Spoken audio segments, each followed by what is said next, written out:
বের হয়, তারা এখন বলে যে এই যে বিএনপি ছাত্র জনতার রক্তের উপরে দাঁড়িয়ে বেমানি করছে। আপনারা দেখেন 9 মাসে আমরা কি পেয়েছি। উপদেষ্টা আসিফের পিএস মুয়াজ্জেম 311 কোটি টাকা মালিক, সে এখন কোথায়?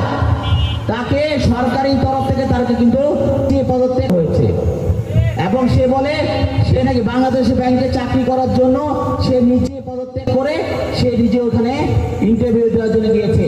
আপনি দেখেন স্বাস্থ্য উপদেষ্টার পিএস মাহবুবুল হক 150 কোটি টাকা মালিক এই 9 মাসে।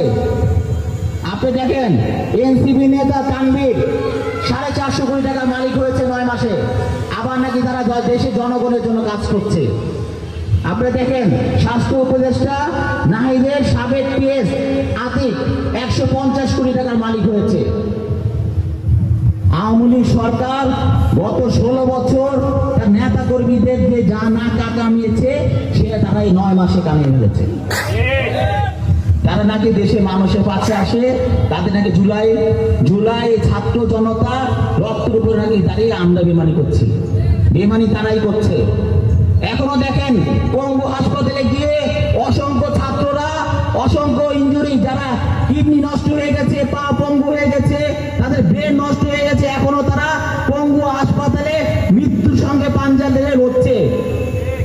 অথচ তাদের কিন্তু সরকারি তরফ থেকে তেমন কোনো দেখাশোনা করছে না। আমরাই বরং বিএনপি ভারপ্রাপ্ত চেয়ারম্যান জনাব তারেক রহমানের নির্দেশে আমাদের নেতারা বিএনপি যুবদল ছাত্রদল অঙ্গ সংগঠনরা তাদের কিন্তু গিয়ে দেখাশোনা করছি। তারা তো পকেট থেকে টাকা এনে দিবে না, দিবে তারা সরকারি কোষাগার থেকে তাদেরকে চিকিৎসার জন্য টাকা দিবে, তা করছে না।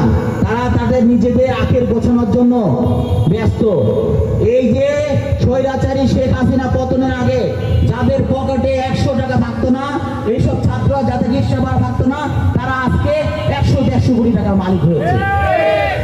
তারা আবার এই দেশে সরকার গঠন করতে চায়। এই স্বপ্ন আমি মনে করি আপনার ধুলায় মিশিয়ে দিবেন। আমি চাই এই যে দীর্ঘ 16 বছরের যে প্রতীক্ষা আমরা করেছি, আপনারা করেছেন, সাধারণ মানুষ করেছে, এই যুব সমাজ করেছে, যারা ভোট দিতে পারে নাই।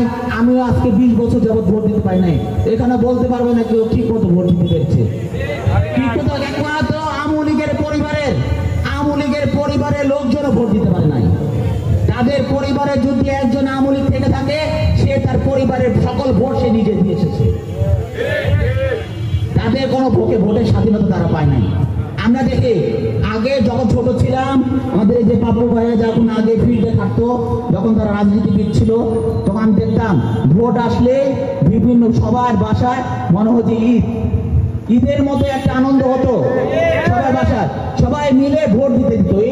এই দিন আমরা কবে ফিরে পাবো বলেন?